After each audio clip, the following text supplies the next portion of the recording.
โอเคทุกคนคือมื้อเนี้ยเราเพิ่งจะไปเรียนเป็นอัลกอริทึมหนึ่งเนาะใน Machine Learning ที่พอดีว่าอยากเรียนอะไรกันอยากมาเล่าให้ทุกคนฟังกันว่ามันเป็นยังไงทุกคนเพื่อการเริ่มตัวเองแน่คลิปนี้อาจจะไม่เป็นคลิปสอนอย่างเนาะแต่ว่ามาแชร์เอาความรู้กันมาแชร์แนวคิดกันเนาะถ้าถือผิดแนวใดก็สามารถที่จะคอมเมนต์ได้เลยเนาะว่าเราควรเข้าใจแบบใดในแต่ละคนความคิดแบบใดเนาะคือในที่นี้เนาะทุกคนเรา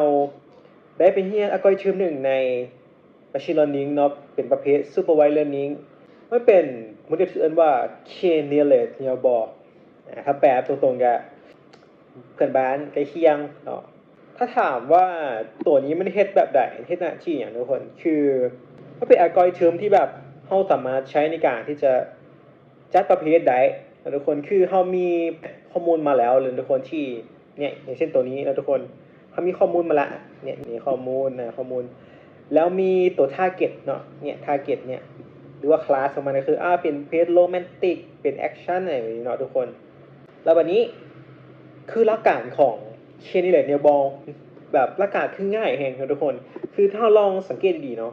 สมมุติว่าเรามีข้อมูลเนี่ยเป็นแบบนี้มีข้อมูลตัวนี้แล้วมีข้อมูลใหม่เข้ามาที่เรายังบ่รู้ว่ามันอยู่คลาสใดเนี่ยตัวนี้เป็นข้อมูลใหม่เข้ามาที่เรายังบ่รู้ว่าคลาสใดสิ่งที่มันเฮ็ดก็คือถ้าอยู่ไกด์ตัวใดเนี่ยถ้าอยู่ไกด์ตัวใดเบิ่งอันนี้อยู่ไกด์ตัวใดเราก็เอามันกลับไปสู่คลาสนั้นสมมุติว่าเรากำหนด k คือจำนวนของเม็ดที่มันอยู่ไกด์ว่าถ้ามันอยู่ไกด์จากเม็ดเราจึงจะโหวตเมื่อมันอยู่ไกด์นี่สมมุติเราเหลือ3เม็ดนี้เม็ดที่1ระยะห่าง 0.5 เม็ดที่2ระยะห่าง 0.7 ระยะห่างอันนี้คือระยะห่าง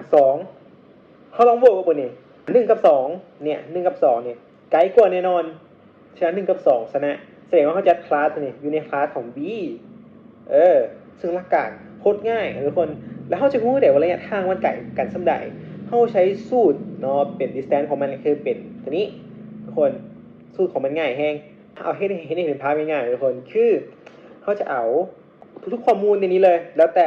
ทุกๆข้อมูลเขาต้องเอาทุกๆข้อมูลใน data ที่เรามีเนาะทุกคนเช่นตัวนี้เราถ้าเก็ตได้เป็นตัวใดเนี่ยข้อมูลใหม่ที่เข้ามาเนี่ยข้อมูลที่แบบข้อมูลใหม่ที่เราอยากรู้ว่าคลาสใดเนี่ยเขาก็เอาตัวนี้ลบให้ตัวนี้ขึ้นกำลัง2เอาตัวนี้ลบให้ตัวนี้ขึ้นกำลัง2แล้วเอา2อันนี้บวกเข้านำกันเฮ็ดไปเรื่อยๆนี่เอาทุกตัวมาเฮ็ดกับตัวนี้เนี่ย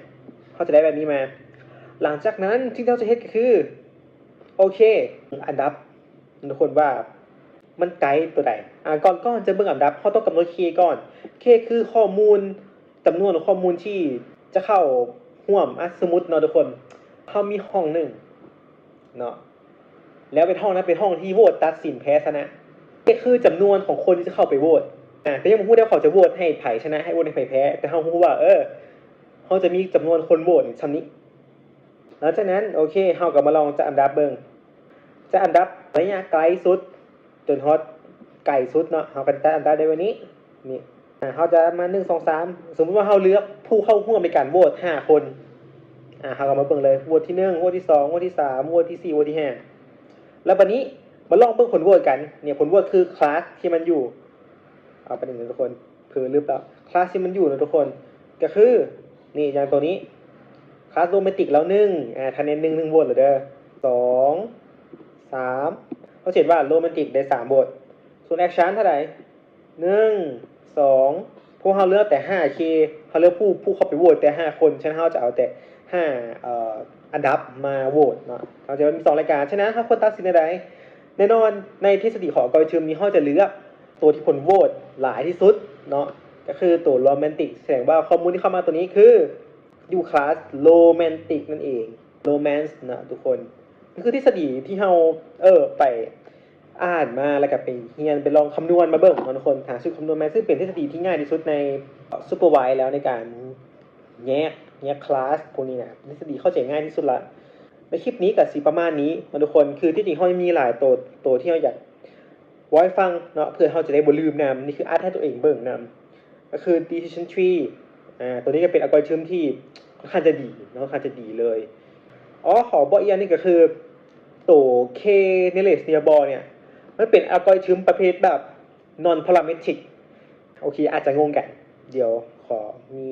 คำว่า non parametric เป็นแบบใดทุกคนรู้จักสมผลไหมบ่สมผลแบบนี้ขอสมผล y เอาสมผลง่ายๆเลยที่เป็นใน machine learning เนาะตัว linear regression เนาะทุกคนคงจะรู้จักกันตัวสื่ออาจจะบ่ปานใดนะทุกคน regression แป๊บนึงแต่มันแป๊บนึงเด้อ ตัวสื่ออาจจะบ่ง่ายปานใดนะทุกคน regression สมผลของมันคือแบบนี้แม่นบ่ทุกคน แต่ว่า